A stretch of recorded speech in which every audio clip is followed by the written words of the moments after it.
Servus, Matthias here, and this is Single Track. This week I sit down with Brian Morrison from Seattle. Yes, that Brian Morrison. Fleet Feet store owner and race director of the incredible Teanaway Country 100 race. And before we dive into the conversation, just a quick reminder that the registration for Beast of Big Creek is now open at rockcandyrunning.com. Learn more, sign up, this race will sell out. Also, for the 12-hour challenge at Rock Candy Mountain, the early bird pricing will end on July 30th. So if you're looking for a quad buster in the fall, this one is for you. And if you don't want to race 12 hours, don't worry, come and join us in the Capitol Forest for a loop or two up the summit of Rock Candy Mountain, just outside Olympia. An important note, this race is on the same weekend as Teanaway Country 100, so please, if you're thinking of running a seriously tough 100-miler, go and check out teanawaycountry100.com. All right, now let's chat with Brian. Brian Morrison, thank you for joining Single Track. I'm super excited to have you here on the horn. You are, among many things, race director for the most challenging and newest and exciting, I don't know if all the superlatives truly match, but Teanaway Country 100, Washington State ultra race in one of the most beautiful places in the state. Welcome to the show. Well, thank you so much, Matthias. I'm really excited to be here. And thanks for all the kind words about Teanaway Country. Yes. No, I've been sort of eyeing it from the sideline as you're sort of conceptualized. Well, I mean, there was a whole bunch of stuff. But basically, once the website was done, as a web developer, I'm excited about that. That's when it gets real for the outside. Yeah. For you, it's been real for a while before that. But obviously you've had a lot of challenges. Before we dive into that, because that's our big topic, I'm going to take you to 2006, not to Western states, because we're going to skip all of that. I'm going to take you to 2016. We ran the mountain marathon. Do you remember anything from that race? I do indeed, because I went down with a group of friends, and I ended up suffering that day with my friend Morgan. And we ended up talking about making lemonade out of lemons. We were both having a really tough day, but we had this really great kind of shuffle through the woods and really a deep conversation. So yeah, I mean, it was a tough day from a running standpoint. I remember the weather. I mean, I remember being pretty cold out there, probably because we weren't moving very fast.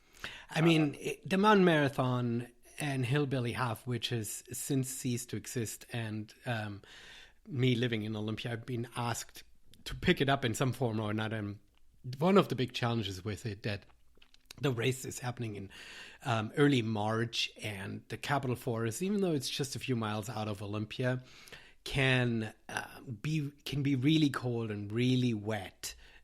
Sometimes snow, often trees down. I mean, both from a runner point of view, the runners kind of like it because it's a tune-up race for summer races and stuff, and so you take it on as sort of an early challenge. But as a race director, organizing a race in March is miserable. Yeah, some of the wildest weather I can recall in my years as an ultra runner have happened in the Capitol Forest, mostly at the Capitol Peak. Mega fat ass, and then I ran the Capitol Peak 50-miler a couple years, and the first year I ran that, it was wild, not so much because of the weather. Well, kind of the weather was maybe in June, and like the nettles were insane. But yeah, some crazy snowy, cold, wet days down there. It is. A bit of a convergence zone on some level. Yeah, and it is a really weird place because it's not very high up. So you go into it not really thinking about going on a mountain adventure, right? You think, that's just like this little state forest outside of Olympia. And then you end up getting thrown quite a bit at you. Well, very cool. Anyway, I looked through this and I was mentioning and I was realizing that we ran the same race, so I felt like I needed. That's cool. I needed to mention. So you are living in Seattle, that's your connection, easy way for you to get to Olympia. So tell our listeners who don't know you a little bit about you and what you're doing in Seattle. All right. Well, I'm a native Washingtonian. I was born here in Seattle. And then when I was very young, my family moved to Anacortes, Washington. And I went from grade school through high school in Anacortes. I went to college at Western Washington University. And then I moved back down here to Seattle in 2003, I guess, to be nearer to my then girlfriend, now wife, Andrea. So I've been in Seattle again since 2003.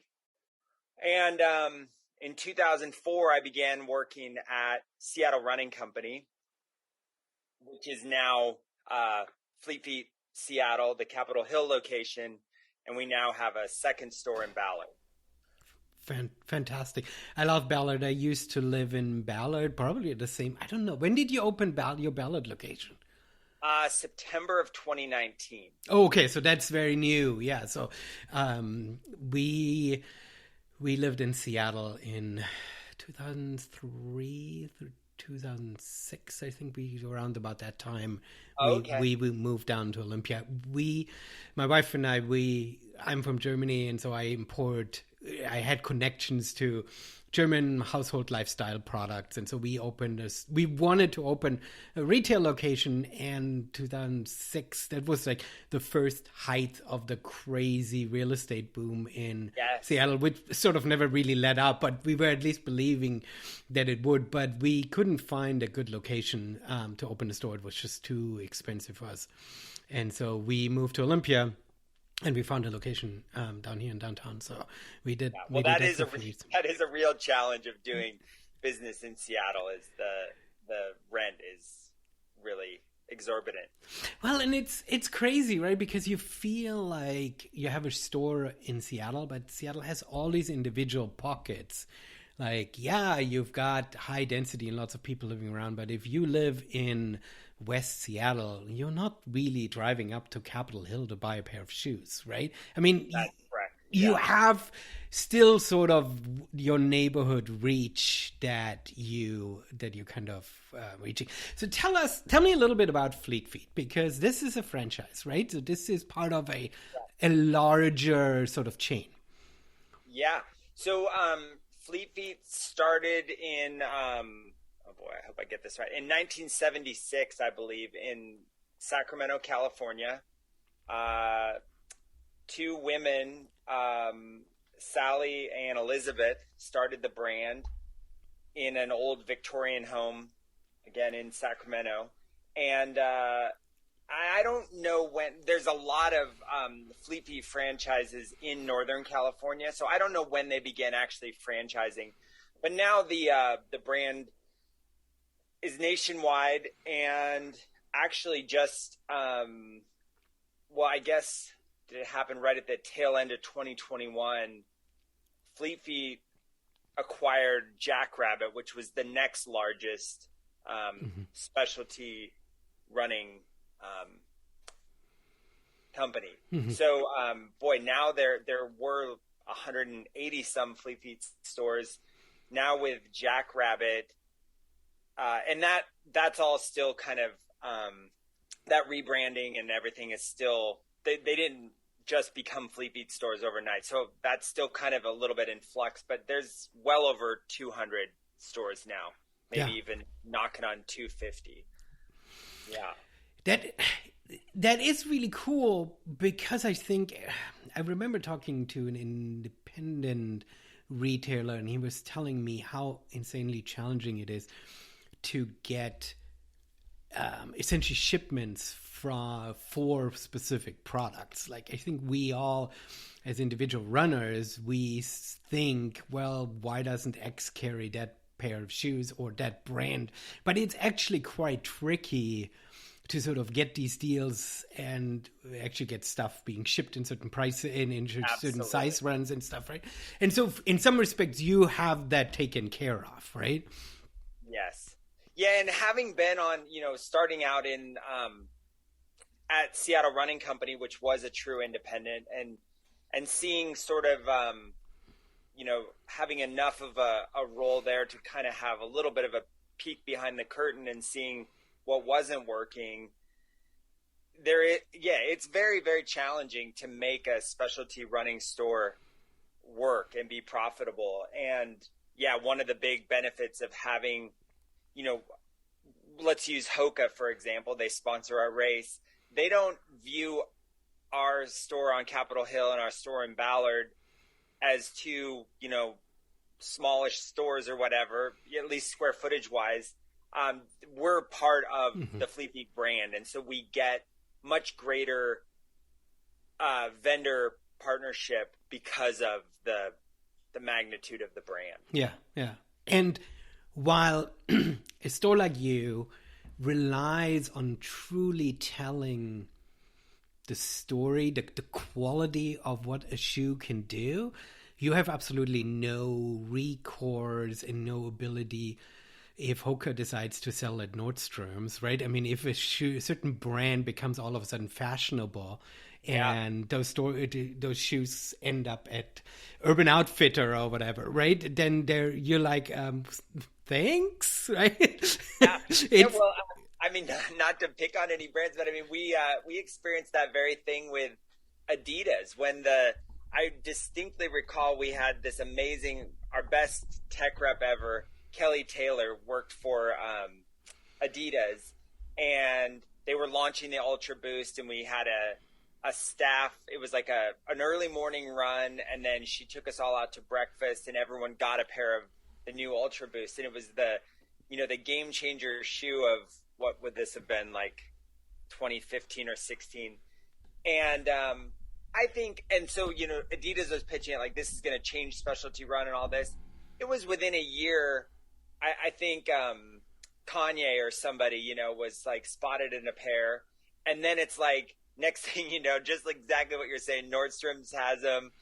And then it's a fashion shoe now. And it just like the amount of volume you had to pre-book with the Ultra Boost to get it became too prohibitive even for us as a Fleet Feet store. It just didn't really make sense. And so that's a real thing, and that's the best example of it that I've seen. Yeah. No, I remember. I think I look excitedly what the North Face does, right? Because the North Face on one side has pro athletes and furnishes Everest expeditions, and on the other side they do partnerships with Gucci. And you're sort of like in between. On one side, you're selling true quality, and that's potentially supposed to keep you alive.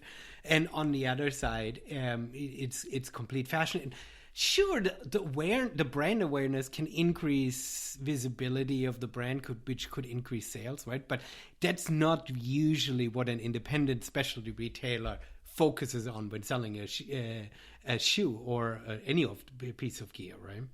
Correct. Yeah. So anyway, this was a little bit inside baseball. For me, I'm always very, very intrigued by the sort of inner workings, because we are as a public, we are sort of finicky. We are inspired by different things we see. I don't know, Instagram influencers, professional athletes sporting certain brands, and then we buy that brands not really knowing if the brand's actually good for us or not. Yeah. So give me a little bit of a rundown of like, what kind of questions you hear from people when they come into the store.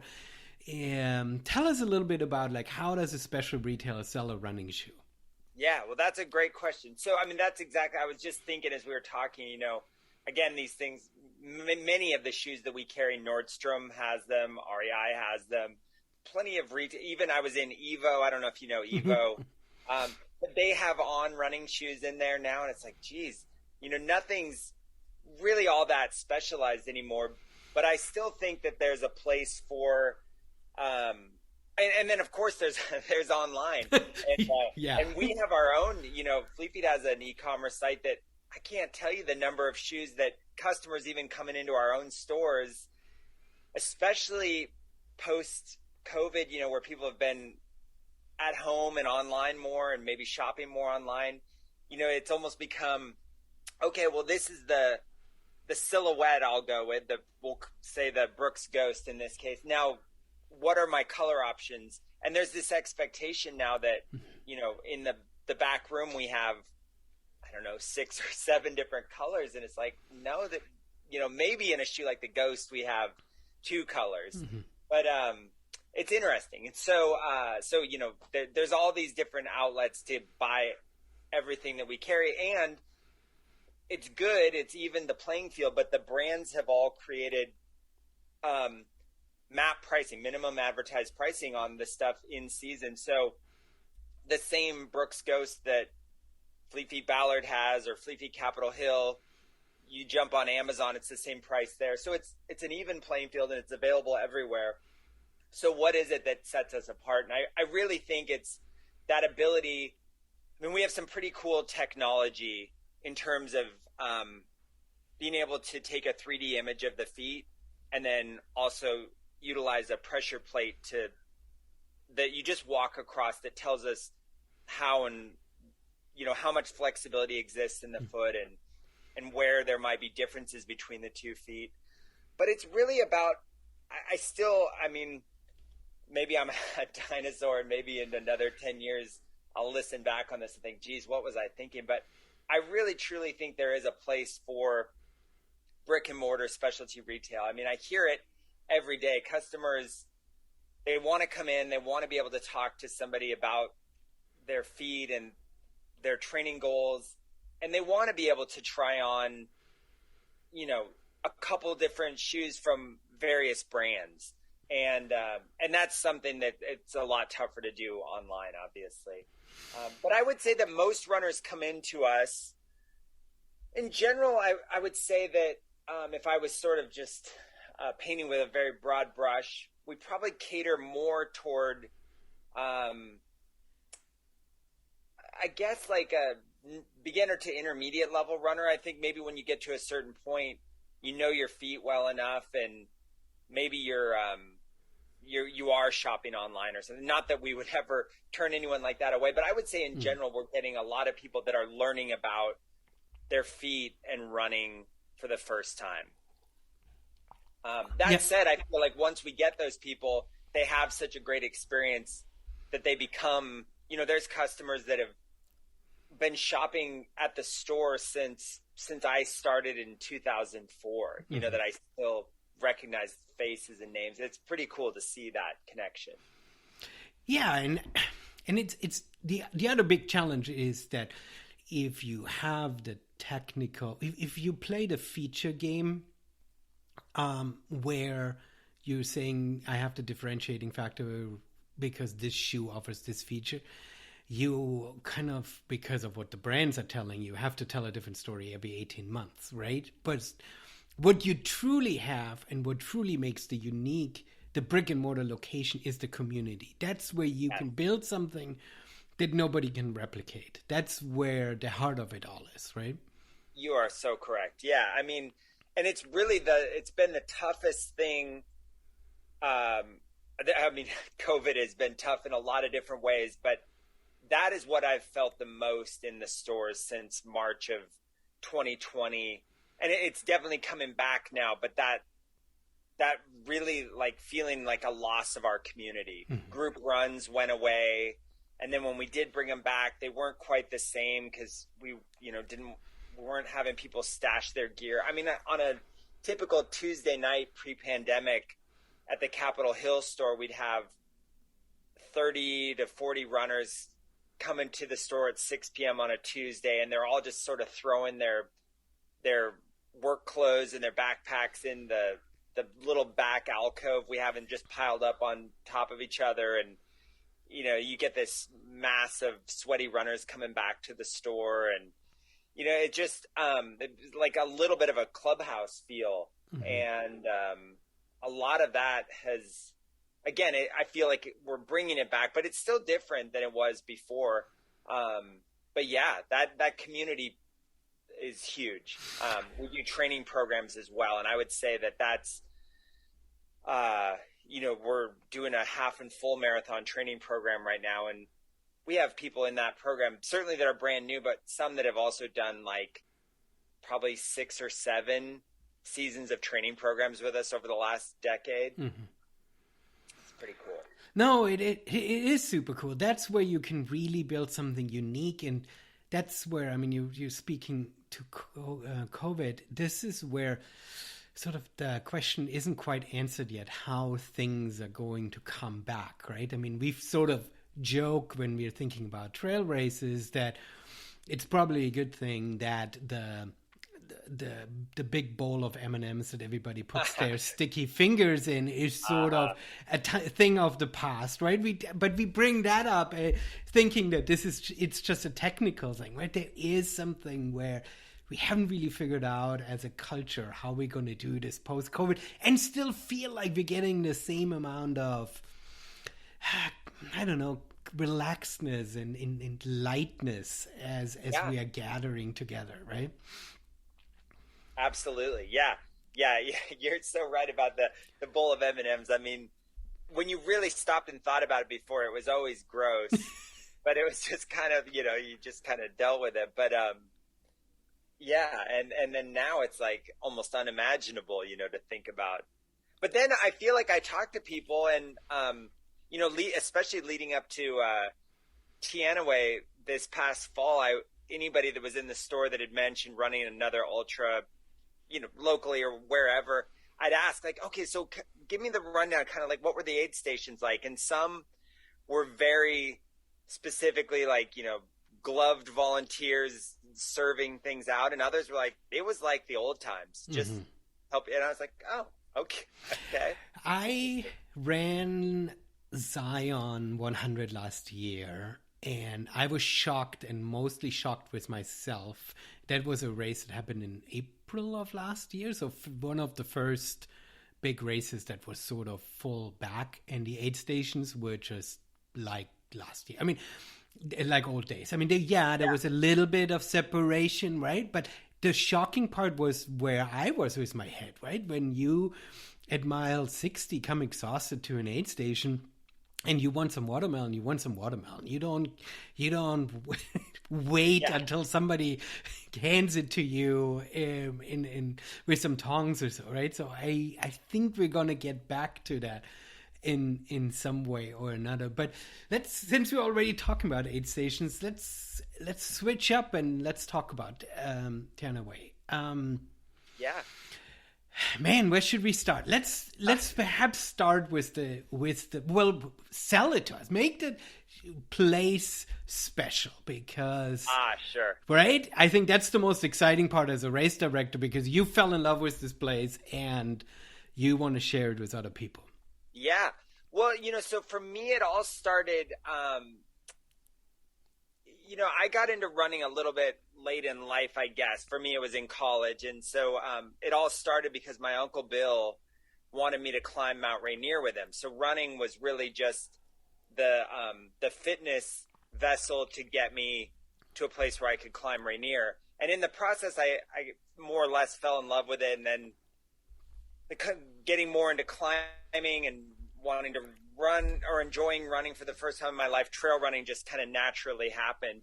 But it must have been in 2002 or 3, my uncle invited me to climb Mount Stewart with him, and we climbed the west ridge of Stewart. And that was the first time I'd ever set foot in the Teanaway. So he and my aunt Gretchen have a little cabin just outside of Cle Elum, right off of Highway 97. And so we stayed at their cabin, and then, got up, drove out the Teanaway Road. And I was blown away at one, that I'd never explored that area at all to that point. And then we had this amazing adventure on Stewart, and then multiple times since, whether it was Andrea and I before kids, we'd go over and stay at the cabin and hike out in the Teanaway, and then I'd go. I don't know that I did a whole lot of running out there ever. It was more hiking and some climbing, but I just always from 03 on had a real love for for that zone back there. And what's really cool is even when I started talking to people about the race and telling them, you know, I was in the Teanaway, people would be like, people that are real active outdoor enthusiasts locally, they're like, oh yeah, that's really cool. That's great. Now where's the Teanaway again?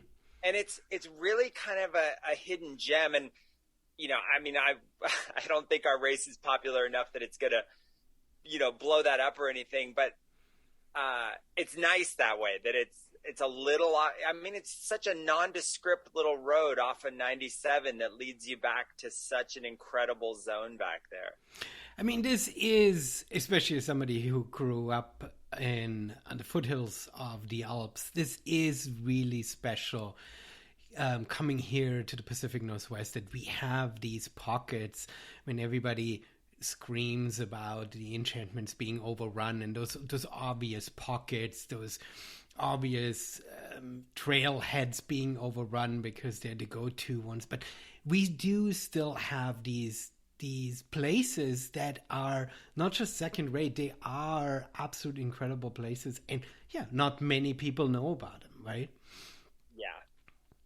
Yeah, so really the whole idea for the Teanaway, you know, it's hard not to talk about my running career without the, you know, the infamous 2006 Western States.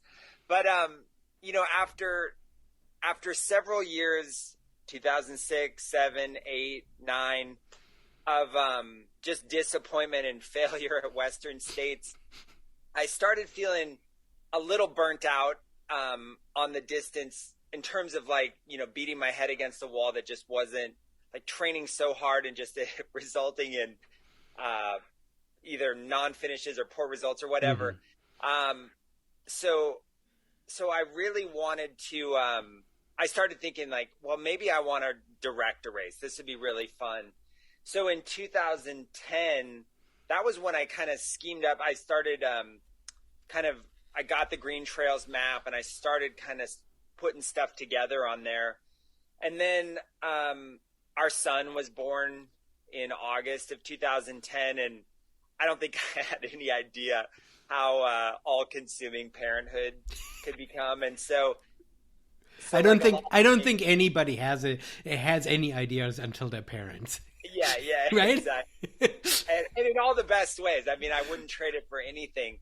But yeah, so that slammed the brakes on Teanaway for a while, but I never stopped thinking about the idea of the race. And then going back and finally getting the, you know, proverbial monkey off my back in 2016 at Western States, then it really felt like, okay, now it's time to make Teanaway happen. And so in 2017 was when I, like, actually came up with a course and submitted the permits and, you know, got it rolling in 2018. Yeah.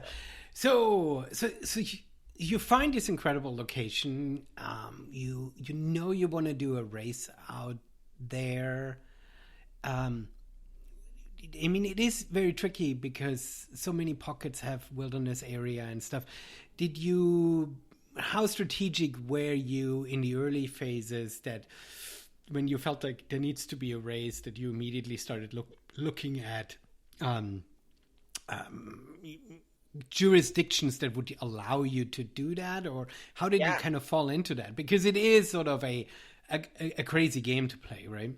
For sure. Well, first and foremost, you know, I didn't want to, as much as I thought it'd be fun to put on a 100-mile race, I didn't want to infringe on any other races or put on a race just to put on a race. And, you know, it was pretty obvious to me when I looked at where other races happened that there wasn't much going on. I mean, Northwest Trail Runs puts on the Teanaway Marathon, but it's not at all in the same, I mean, same general area, but it's not like our courses don't even overlap at all.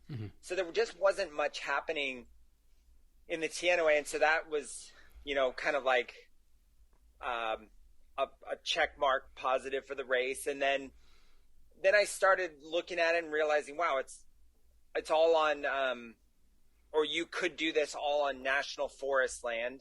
And initially I had some ideas, like I thought it'd be really cool to figure out how to start it in Roslyn, just to have, one of the challenges is, of course, that parking, and there's really, as far as I can tell, there's the only place that you could park enough cars is where we start and finish now. But I did think, wow, it'd be really cool to actually have it start or end in Roslyn.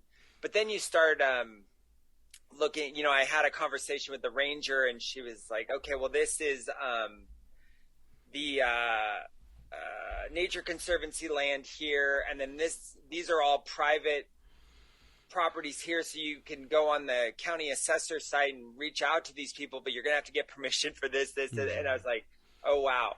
So it's really slick right now. The course that I have is one little snippet of it is on, it had been Weyerhaeuser land, and it's since I think it's Hancock timberland now, out on the loop, the Miller Bear loop. Yeah. And so that's the only piece of land that's not national forest. So I have one permit really, with Kim at the Cle Elum Ranger District, and it's pretty easy. Oh, but it is good. Interesting, like Lake Ann, that's I forget how it was described to me, but it's basically it's an area that could be, it's like proposed wilderness. So I don't know what would happen if the Lake Ann zone was actually became part of the Alpine Lakes Wilderness. If you know, similarly at Western States, and obviously these things are different, but the Granite Chief Wilderness, as I understand, was designated after the race had been happening. So you were grandfathered in. Yeah. We haven't gotten that far in discussions, and it's still not, you know, I don't know how long these things, I think, take some time to happen. So it's kind of a moot point right now, but I was told at the very start that the Lake Ann zone is in a proposed wilderness zone. Ah, wow.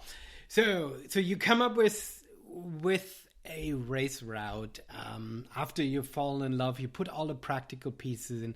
You've never been a race director before, and you're taking on 100-miler in very remote location. That's a huge logistical endeavor. I mean, I organize a couple races here in the Olympia area, and they're all like really, really easy. Yeah. Well, I was fortunate enough to I was listening to your discussion with Allison Naney, and she was talking about, you know, Seattle Running Company and White River, and we both worked for Scott and Leslie McCoubry, and Scott was the race director of the Cougar Mountain Series and the White River race director.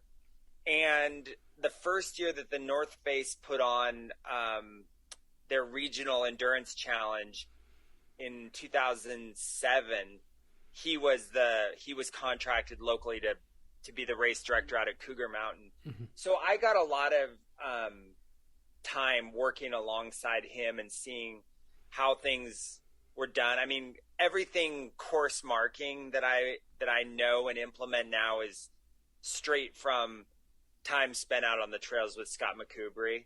Okay, cool. So you do have some experience, even if you aren't the one who's run the races. You've been around that organizational piece, right? Because it's one thing to get the logistics down, but you have people's lives in your hand, and we're getting to the challenges around that in a little bit, but there is a huge amount of responsibility, right? Oh, absolutely. Yeah. And, you know, I'm somebody that, you know, I don't have a challenge sleeping. I'll stress out about things, but it never or very rarely affects sleep. But I definitely, you know, around the time of Teanaway, I start, the gravity of what could happen to someone. It's a total reality. Yeah. And it's something that's you sort of, yeah, you can't really freak out about it because otherwise you can't put on a race like that, right? But it is something where yeah, I mean, people trust you and you want to honor that, right? I mean, you want to really give them the best possible experience that they can have, right? From having enough food at the aid station and friendly volunteers at every important turn to marking the course correctly and yeah. Absolutely. So, all right. So 2017, you put on the first race. 2018. Oh, 2018 is when I submitted all the permits. Oh, right. Okay. Yeah. So 2018. So this is a new race, and I think from all the races that I've known, it is probably one of the ones that feels, I don't want to say cursed, but very challenged. Yeah, definitely. So that first year, we actually things went pretty well. The week of, we had to the Miller Bear Loop was closed because of a fire that was burning just a little further east toward Highway 97. So, as a first-time race director, I'm over in Cle Elum week of the race and figuring out with Kim Larned and a couple other rangers over there how we can add a little bit of an out and back on the Forest Service Road to work around not having the 13 or 14 miles of that loop. So we made that work, and that year actually went off really well. I think we had somewhere around 70 to 80 runners, and we actually had like a 70+% finish rate, and the like 30+ hour runners got a little bit of snow from Gallagher Head Lake back to the start finish, but really it went pretty well. And so a little bit of a fire, having to change the course week of, which is a bit of a scramble, but for the most part 2018 went off pretty well. Cool. And before we go further down, I mean 70 runners, 100 miles. I mean, you don't get any sleep during that time as a race director. No. Right? No. I mean, it is super exhilarating to be able, especially after so many years, having spent time out there, to just go out and send them off, sort of letting them experience what you've dreamed up, right? What you've built, right? Yeah. No, it's super, exactly. It's so exhilarating. You feel so proud. I remember that year, sitting in like a folding chair at the finish line and hugging every single finisher that came across. Like I didn't miss a single finisher and handed them their belt buckle. And it was really incredible. It was, there were lots of great moments, but it was really cool. Gretchen Walla, who's become a great friend, she's super into that whole region as well, and her finish was really special. It was awesome. It was like way more exhilarating than I'd ever imagined, having never done anything like that before. No, it is a really cool feeling, and it is a very unique aspect of our sport. I often on the podcast talk about how our sport is not just the races, how we have the FKTs and these adventure projects and stuff, but especially the individual races that a fellow runner just dreams up and then and brings people together. That creates a really unique community and makes our sport special. Yeah. The one thing too I wanted to add, Matthias, most, I would say, we only have less than 100 people running anyway. So it's already a pretty small percentage of people that are of the Seattle running community that's even taking part in this. But what was really cool in 2018 and every year since is the number of customers that have been training program participants or longtime customers that are part of the store communities that came out and volunteered. Oh, super. And just so cool for them to experience and have those really great memories from the aid station side of things. It's a really cool connection with the stores. And it's really, I feel very fortunate because I know it's a real challenge for many race directors to round up volunteers. And we've been pretty fortunate just with the community that we have through the stores that we've been lucky with our volunteers. Yeah, and the race essentially isn't something that necessarily immediately connects to your audience, right? If you say that your average audience are people who sort of are beginner runners, then 100-miler in the wilderness isn't something that they're all familiar with, right? Totally. Yeah, You're exactly right. Fantastic. Okay, so you've got the first experience. You get a couple nights of sleep, and so you're like, okay, this is now an annual thing. So I didn't just get that once off my back. I have to do this again. Yes. You're excited about it, and did you feel like there was a lot of learning, a lot of things that needed to change or improve on? How did you feel about going into year two? Yeah, that's a great question. So I marked the entirety of the course. Not alone, but I saw every flag hung. So my friend Morgan helped a lot, and I felt like we nailed the course marking. And what was interesting to me after the race is that, let's see, Tim Stroh and Vaughn Fawn and Jess Mullen and some of these runners that have been around as long as I have and longer, they were like, some people told me it was impeccably marked, in fact. And then at the same time, I heard from maybe a slightly newer class of ultra runners that,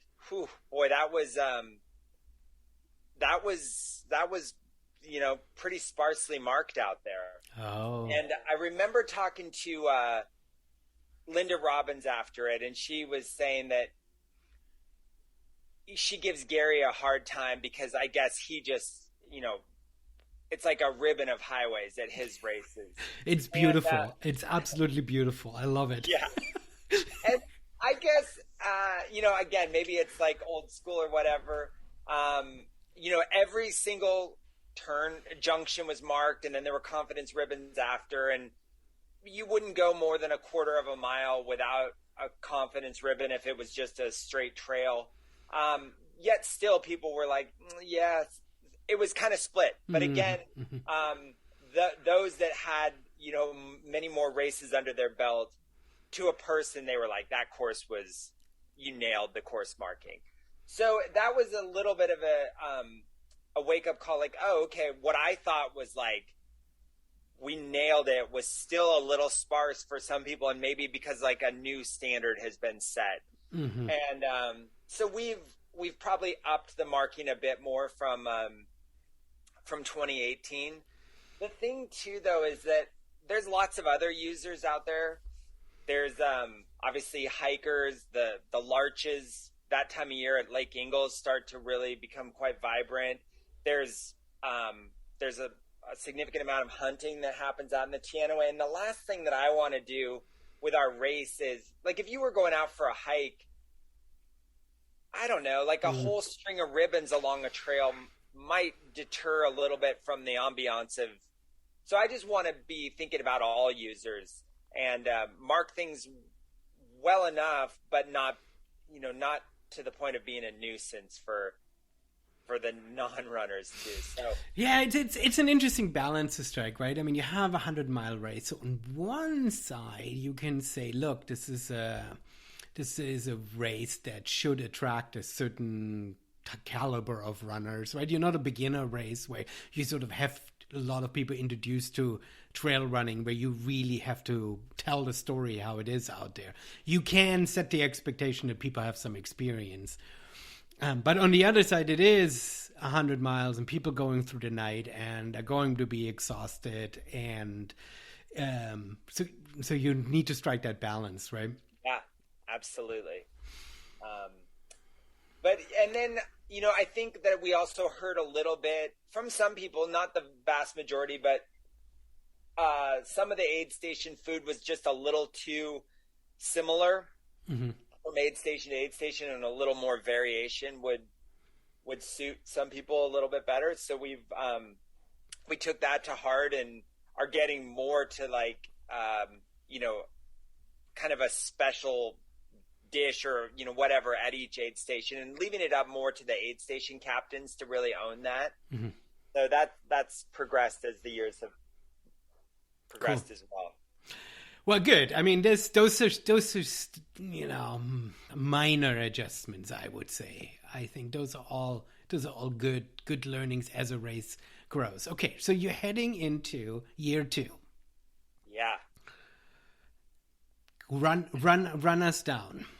Yeah, well, so super excited about year 2. We've got a year under our belt. We're feeling we had it wasn't like a significant jump in numbers, but we had somewhere over 90 runners registered. I forget how many we actually started day of, but I do recall, being in Roslyn at the Roslyn Yard next to base camp where we do our packet pickup and check in, and looking at these ominous clouds that were moving in, and you could see some lightning off in the distance, and it was like, oh boy, obviously as a race director, but even just as just a citizen of Washington, let alone somebody who enjoys trail running and being outdoors. I mean, the fall, August, September has just become, it feels like a tinderbox, or whatever, the last half decade plus. And so obviously that's always on mine and, the race, everyone who's involved in the race, it's on our minds, and the runners too, I'm sure. And so dark clouds move through, and you can see these lightning strikes off in the distance. And one of our ham radio operators had said that there was a small fire started on Red Mountain, which isn't even a part of our course, but they put a repeater up there because it's one of the highest points out in the Teanaway, and that got put out. But it was a little, you're kind of on edge. And then the morning of, things were calm enough, but after we sent the runners off, I had a call with I'm going to space his last name, but his name's Steve, and he's a ham radio operator now, but he had spent his career as a ranger in the Cle Elum Ranger District and knew the Teanaway really well. And he was saying that, there were forecasted heavy rains and potential lightning storm later on in the evening. And he said, the real concern is, of course, hypothermia for runners. He said, lightning strikes are it's a possibility, but they're very rare. But he said to him, the most concerning thing that wouldn't necessarily be top of mind unless you'd spent all the years out there that he had was how prone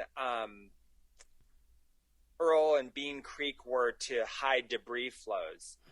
And he said, I mean, when there's a big rain event, it's terrifying, the wood and stuff that'll move down those creeks. And that just, filed that away in the back of my head. And I want to say it was around, the race was progressing great throughout the day, that the weather was really calm. And it must have been somewhere around 8 p.m.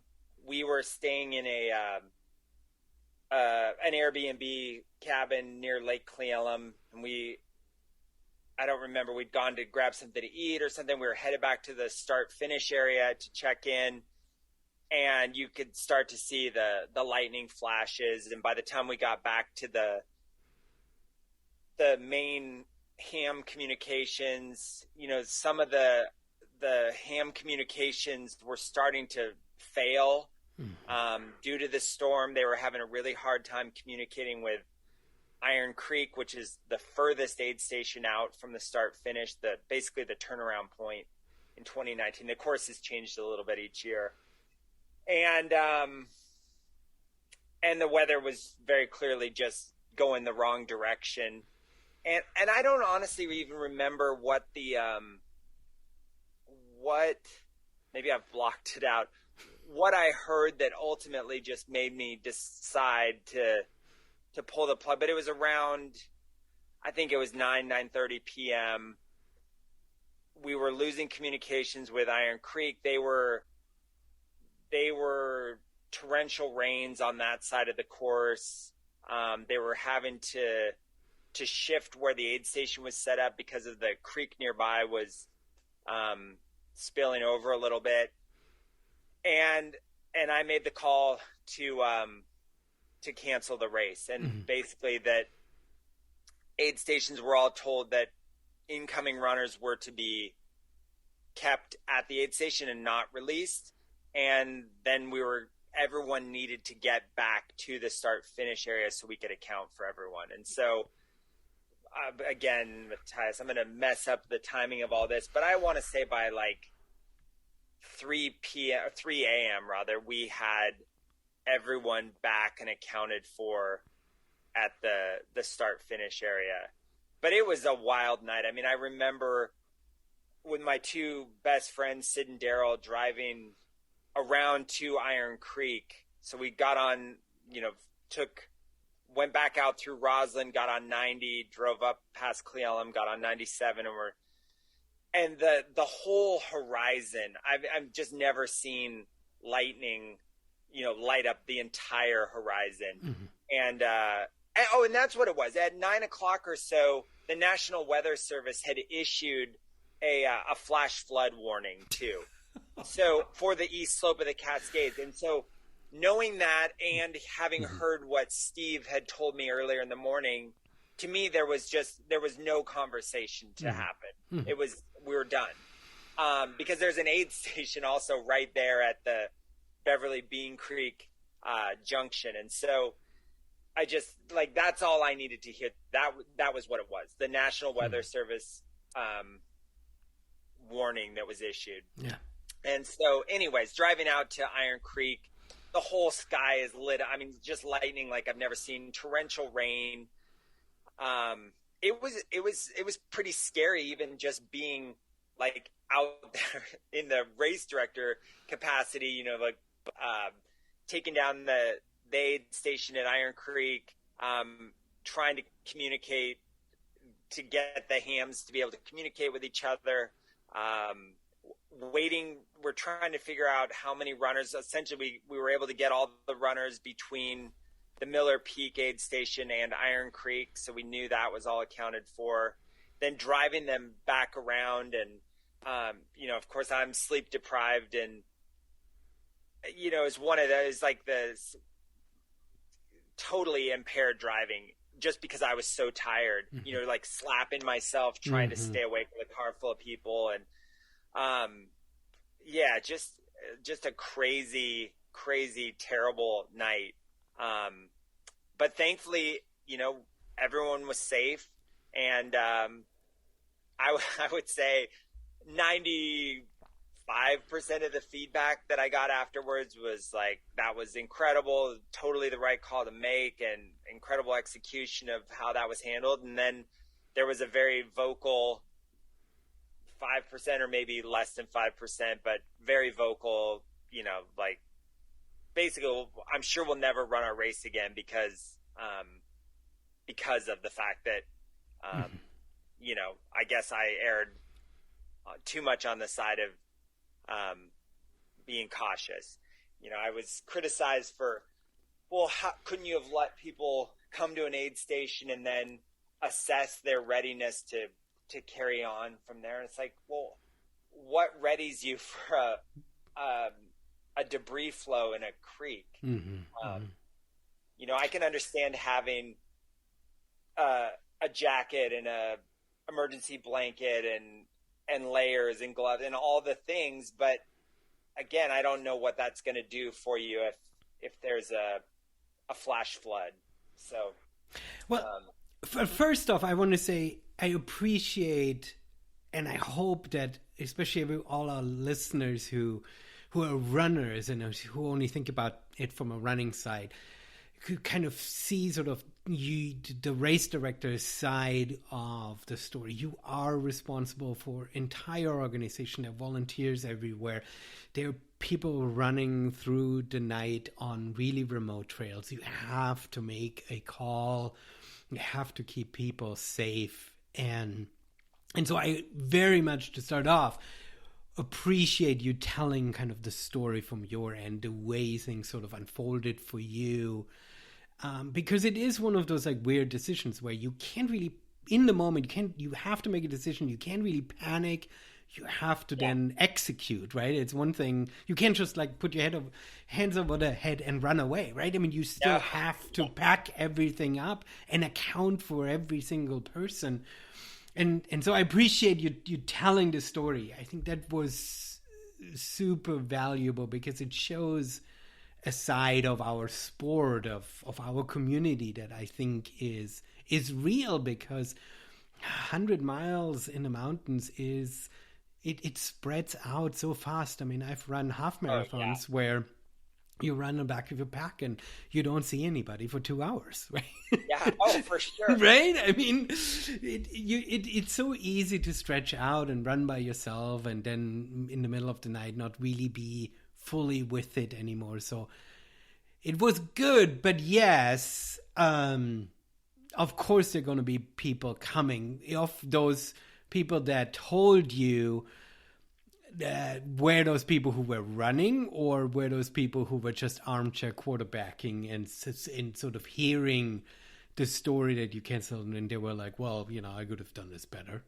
Yeah, no, I think it was both. So there were definitely a couple that were runners, and then there were definitely some of the whether you want to call them the armchair quarterbacks or just the bystanders, who are kind of watching from afar. And I'm certainly willing to take the criticism and maybe other. There was a lot of comparison to Hard Rock because I had written an article for Ultra Running where I made a lot of comparisons to Hard Rock, and they weren't made up in my head. They were comparisons that had been made from the 2018 race from a couple of the runners that had finished our race and had run Hard Rock. And, we had some conversations after about how much it stacked up to Hard Rock. And so anyway, some of the criticism was like, well, Hard Rock, they run through lightning storms all the time. And it's like, okay, well, I guess then that's I'm just not willing to put people's safety. Yeah, on the other side, a runner at Hard Rock also got struck by lightning. So you can, Adam you can ask yourself if that's a good thing or a bad thing. I know. And, for what it was worth, anyone that was willing to listen to me, I mean, I had several conversations with runners Sunday morning as they were waking up again. I was at Western States. I was signed up to run in 2008, and I think that it was the fittest that I ever was.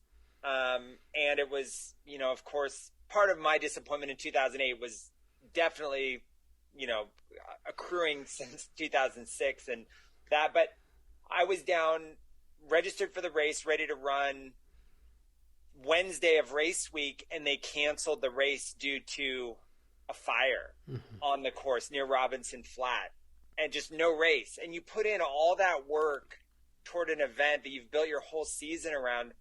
And in that case, like, I didn't even get an opportunity to run. So it's not totally the same, but I totally felt for the runners, because having that rug pulled out from under you when your whole season's built around that one event is absolutely devastating. I know for me at Western States, that was significantly more mentally harmful to me than even the situation in 2006. Just, it was heartbreaking to like have worked months and months leading up to this one thing and then just not get to see how it unfolds. And so I tried to, be as relatable as possible to the runners. Like, hey, I've been there. I'm so sorry, like, that I had to do this to you. It's the last thing that I wanted. But, and I think that was appreciated by most, because I really meant it. Yeah, it is a super difficult situation, right? I mean, it's you are saying the right thing that 100 milers is not something that people can stack week after week. So you training your whole year for that. These races aren't cheap with travel and everything. So the personal disappointment if things don't go your way without your doing obviously hits hard. But I mean, we've seen with that crazy incident in China with this Oh yeah. race, right?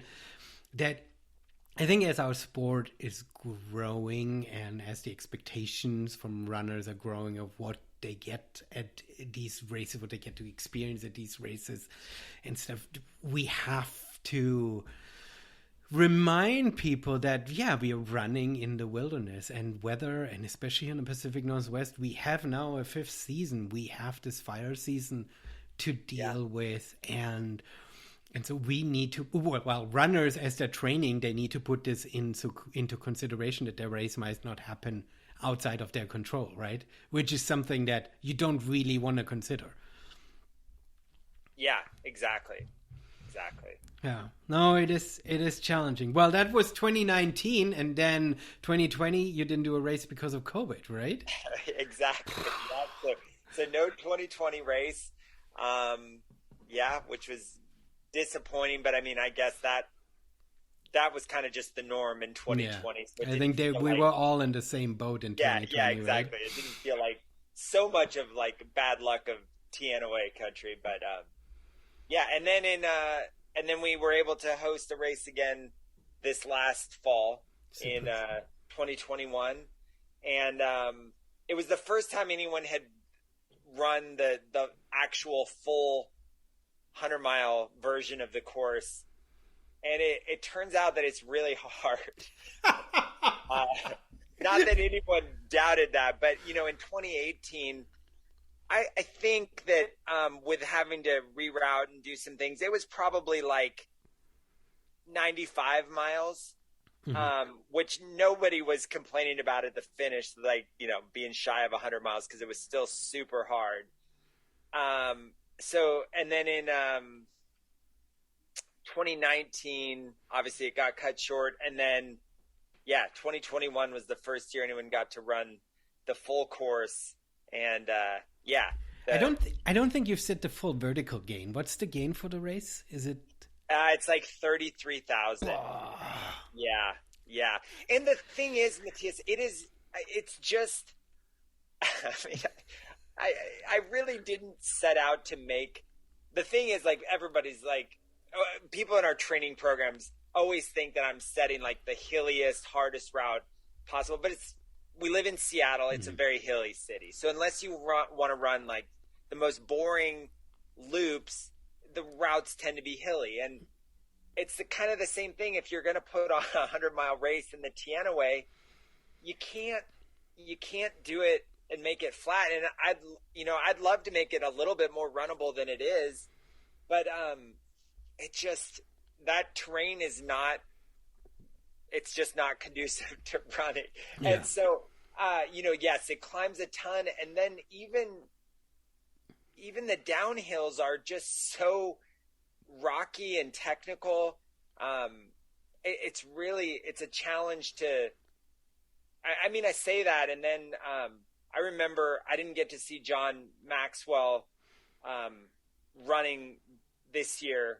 I never saw him at any of the aid stations, but I remember watching Brandon Benefield in 2018, and every time I saw the guy, he was running, and all the aid station volunteers were just blown away because he was running so fast. And so I guess it is doable. And then Mel Dunn, I saw her a bit in 2018, and she also seemed to be running pretty well. So maybe it's more runnable than I'm making it out to be, but it's really challenging, and you don't even get the break of much Forest Service road. It's very limited, like, a mile from the Esmeralda Basin Trailhead to the Iron Peak aid station, and then not quite a mile as you're come out of the Stafford Creek and maybe like a half mile to the Miller Peak aid station, and then you're back. So there's just so little. I mean, almost the most runnable section is almost the first 6.5 miles at the start. It's all uphill, but that's almost like the most runnable section of the entire course is the 6.5 mile climb that starts it all.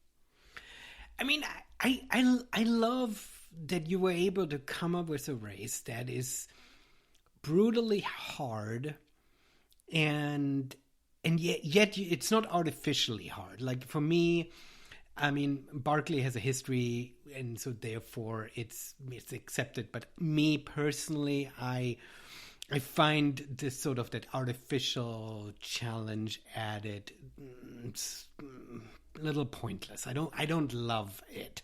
Agreed. And so, you know, you set the course, the challenge that you have from a storytelling point of view, and I think that's what you were trying to do.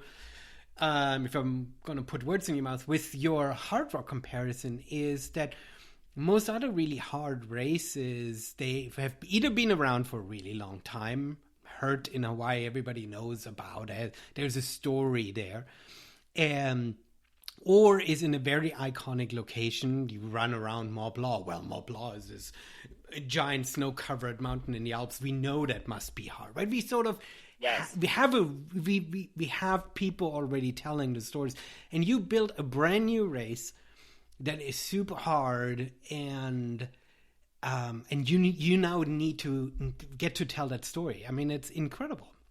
Yeah, I mean, honestly, when I I mapped it all out, and I came up with what I thought would be an interesting route, and I'd run several sections of it, and I was like, well, it's definitely a challenging course.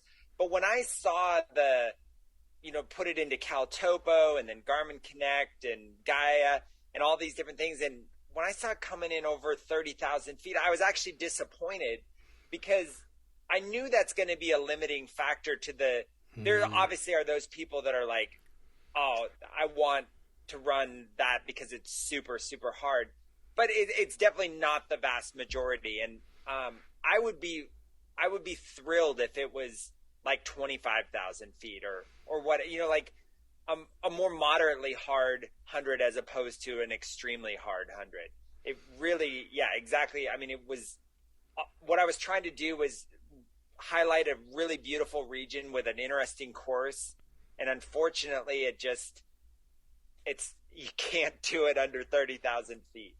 I mean, it's amazing. So when you're looking into the future now,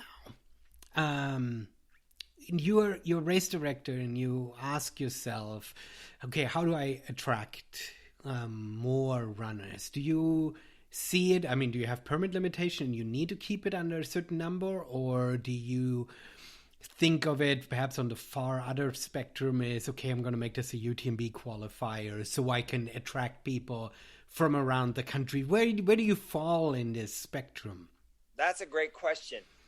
Well, they've never really said that there are, they've never told me a number that to cap it at. I have submitted the permit for 125. We've had, like I said, in 2019, I think was our highest number of registrants, although we had a bunch in 2021 as well. But then we had like a huge no-show. It was like 20 some runners that were registered that just, no-showed. But yeah, so we've had, close to 100 signups, but maybe high 80s or low 90s starters. One of the challenges is, again, it goes back to the limited parking over there. I mean, the snow park where it starts and finishes, that's plenty big to house some more vehicles for the start and finish.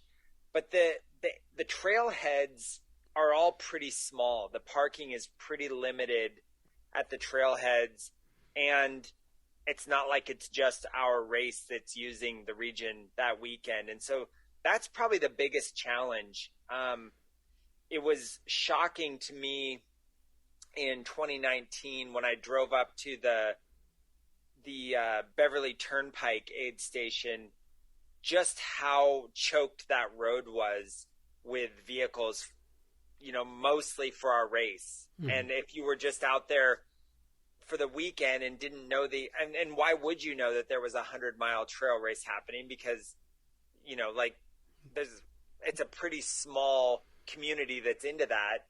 It'd be a real bummer to, think, oh, I'm going to enjoy this really great fall hike out in my favorite spot in Bean Creek or whatever. And then the road is just basically impassable because of so many cars on it. So we're limited by just the infrastructure of the Forest Service roads out there, I think. So no UTMB points? Well, and I honestly, people ask that's the kind of stuff that would really start to, I think, change the numbers. Whether it was, we don't qualify for points for anything. Like, we're not a Western States qualifier or Hard Rock or any of that. And I'm not really sure exactly how that stuff happens.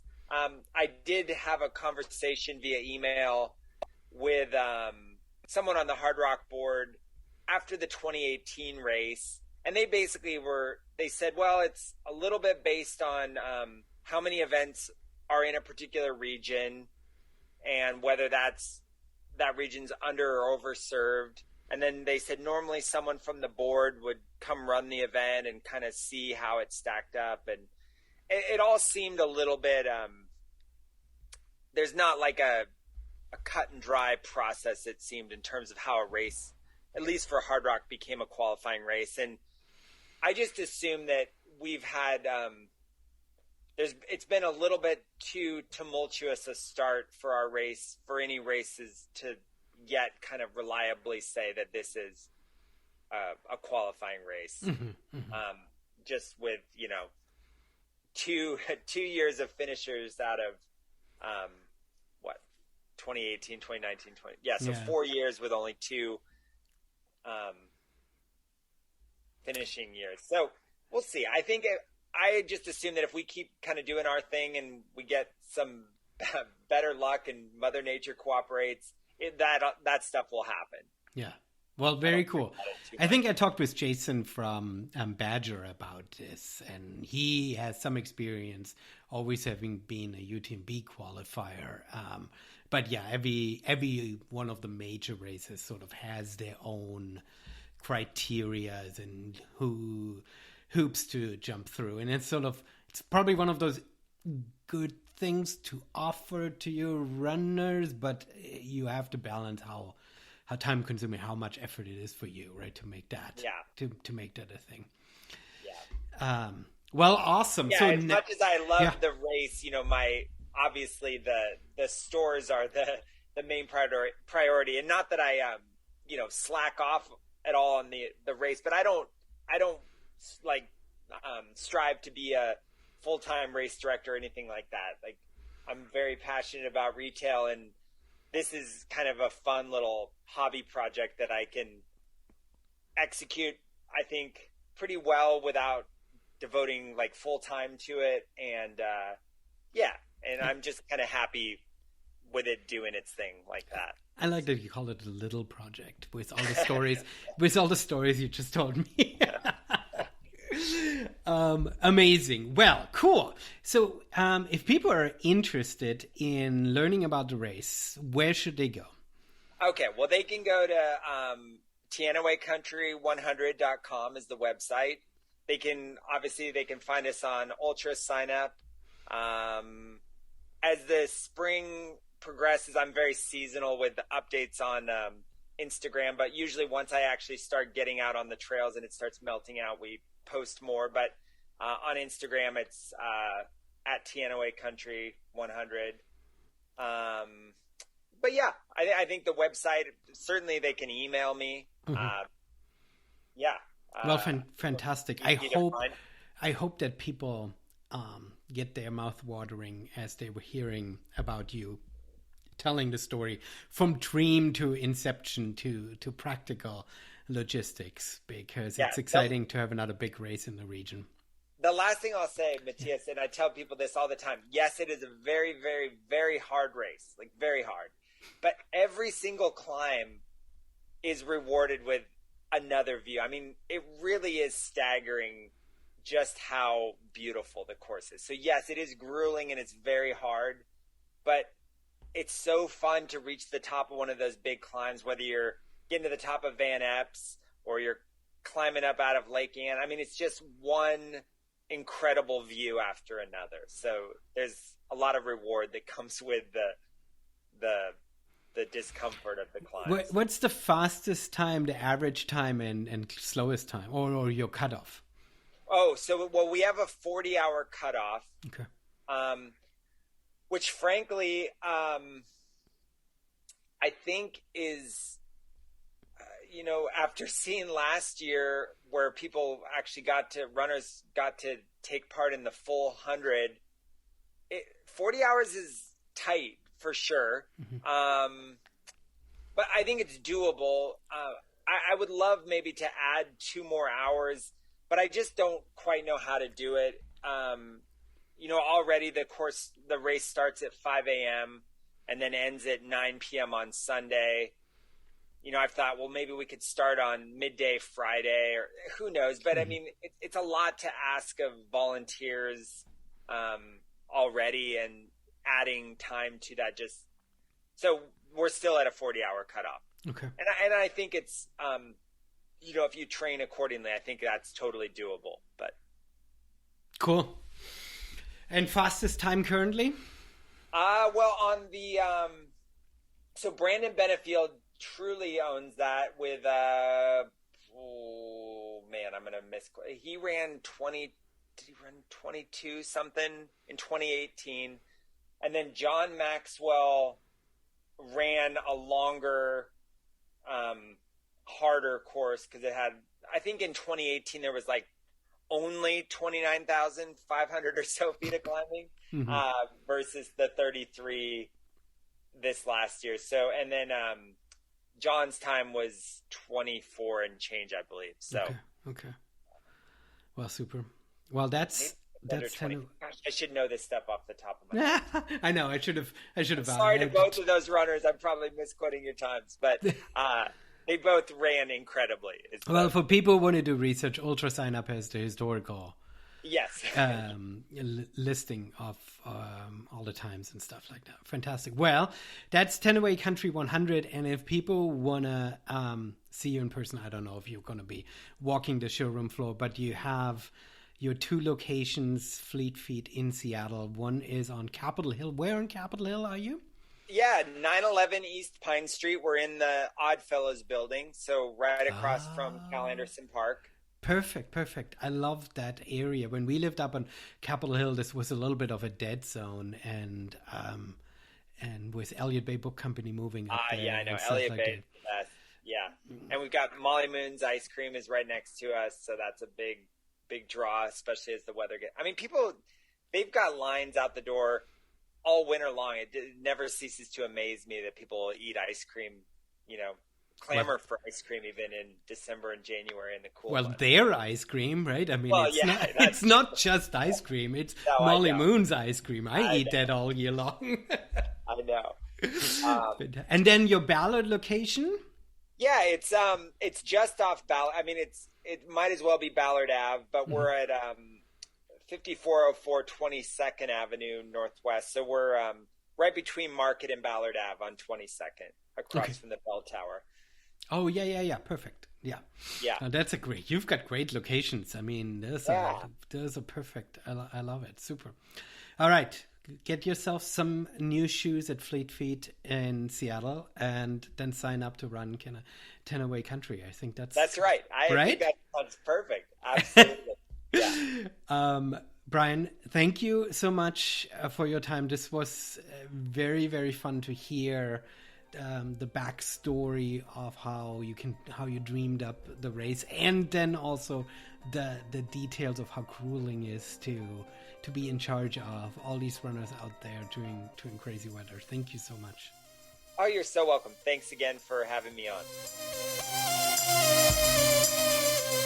All right. This was single track. I know every podcast always asks to rate, review, and share the show. I'm of that mindset that you all know what to do, and if you love the show, you'll share it with your friends anyway. This does make a difference to the ranking and findability of the show, though, and I do appreciate every single one of you, dear listeners. But I'm not going to pester you every episode about it. You're welcome. And with that, I'm Matthias Eichler, and I'm out.